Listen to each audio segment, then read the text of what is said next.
Alrighty, so I thought I'd just go through a couple of the resources here. Let's look at the IA example, and I'll just talk through the what's included and just a couple of pointers. So, okay, so we've got the title. Remember that students have to keep it anonymous. They have their group members, submission date, and word count.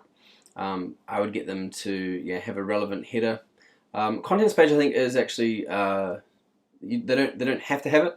But I think it looks professional, so I would include that. Right, their introduction section begins with a general summary of the topic and what they're studying, the phenomenon, and then it gets into I would recommend getting into the theory or model that tries to explain that phenomenon. So for example, in this one here, we're looking at eating disorders and why, and looking at the connection with media, and how that might explain body dissatisfaction and link with the eating disorder. And then I use social comparison theory to explain that connection.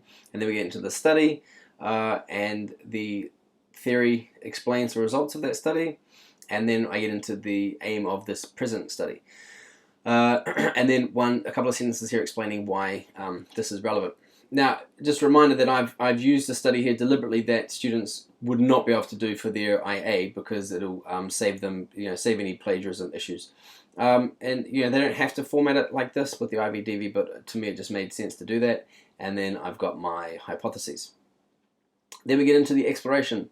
And so I start with the procedures. Just a basic summary here, referencing in the appendices. And even though the procedures I don't think they're a requirement, I would recommend them beginning the exploration because it just puts everything else into context, and it makes sense to do it this way, I think, and it just helped me explain it. What I'd say is that if word count's an issue, then students can put this in the appendices, but I would definitely get them to write out their procedures.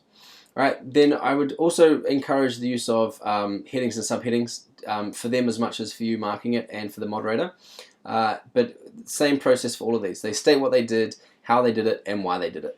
Right, and that's the difference with getting the top rubric. It says explained. The middle rubric is described. So they explain. They have to give a reason why they did what they did, and most of the time it's going to be about how they controlled for particular variables in their choices. All right. So for example, now there might be some overlap. And so I think it's fine to have these italices, right? Because if you're explaining why you chose some participants, well, that could be a control, and then so you don't want to put it twice. It's going to add to your word count. Same thing, your control could be your design. So here I put see also research design and choice of materials because here are some more controls, and I don't want to keep repeating myself. But what I would say is that I would encourage students to have at least two other things other than these other parts of the exploration that they explain in their controls. All right. Now, interestingly, the exploration I've found it's only worth 4 marks. It's the rest are worth 6 marks, but it's by far the longest if it's done properly. So that's just something to keep in mind.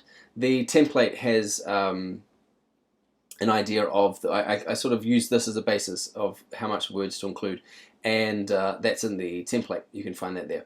All right. So that's the exploration, and then we get into the analysis.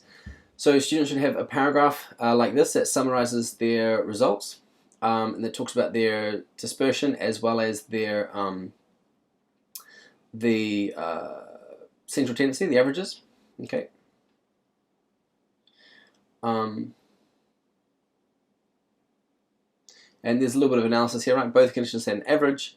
The control had a higher increase. Right, and then they talk about the spread, and then we've got a table here. Again, it's not a requirement, but it's just common practice, so I recommend doing it. And then the paragraph here that summarizes the results. We have to interpret the results in relation to the hypothesis, so this last sentence here about significance with the p-value and accepting or rejecting the null is one way of doing that. And the other way is also in the first paragraph of the, down here, interpreting the results here, that there's a minimal effect of watching media. And that sort of there's a minimal effect. We're not overstating the results here, so they summarize the results here as well. And it says relevant graph, right? Not misleading with the axes. If you're using color, printed in color, it's labeled. So we've got my graph, and yeah, that's all. Everything in my results. Okay. Now. It's usually called a discussion. That's why my first paragraph here, a couple of paragraphs are about the discussion. Just restating the results, linking it to the original study, and then also linking it to the original theory. Okay, so that's what that looks like here. I would recommend doing the strengths first.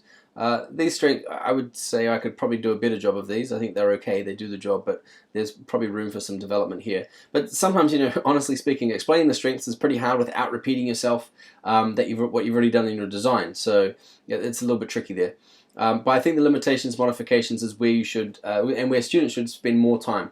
I would definitely, this should have more focus than the strengths. And then even in one part of the guide, it doesn't even mention strengths in the evaluation, but in the rubric it does. So, it's just to go to show that this is the more important part. So really what we're looking for here is, I think, a range of limitations, and the modifications happen, it should be suggested directly after each limitation. I think that's a good way to structure it. But we're looking for really close analysis, right, of their methodology.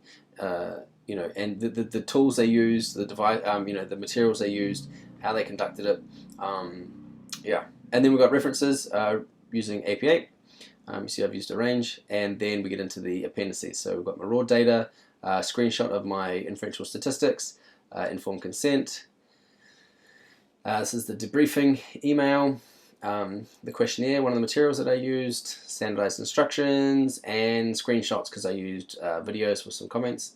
This is what I used to get the sample. Things have been anonymized. So that is, I think, I would like to think if I submitted that to the IB that I would get some pretty good marks for it, but you never know. So I hope that's helpful.